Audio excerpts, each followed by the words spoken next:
Before you go to remove the flywheel cup, for safety's sake, remove the spark plug so there's no way the mower will start.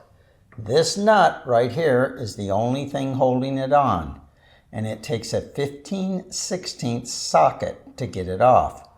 7/8 is too small and 1 inch is too big. A 24mm is a teeny bit too big, and I advise, because a lot of times this thing will get rusted on there and it can be really hard to get off, so if you can, get a 15/16 socket so you don't strip it out with a 24mm, but in a pinch, if yours isn't too bad, it'll get it off.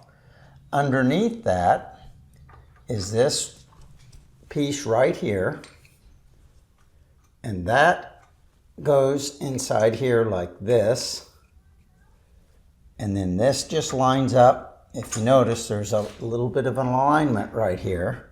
It just lines up right there. But remember to remove it, because it can be on there rusted really bad. You'll need a long leverage thing like this. And when you go to put it in, go ahead and use a torque wrench and set it for 60 pounds, or in metric, 81 Newton meters. We're supposed to use a tool that holds this flywheel from spinning when you go to take this nut off. But what I did instead, I just used a broomstick like this to jam the mower blade. But in case yours is on there really hard, I think you'll find a big 2x4 like this is even better than that broomstick. And this is pretty darn good too, which is 2-inch PVC.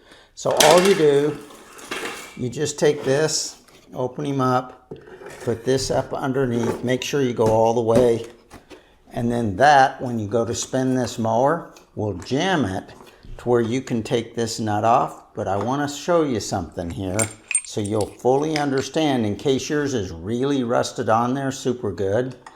This nut, he goes on and off like any nut that's out there. He is not reverse threaded. Appropriate Amazon affiliate links are down below this video. If you click on the card that just appeared before the moon sets behind the house, it'll take you to a playlist that I do on the TB110 mower series. This is Ron from Fixing Stuff in Black and White, signing off.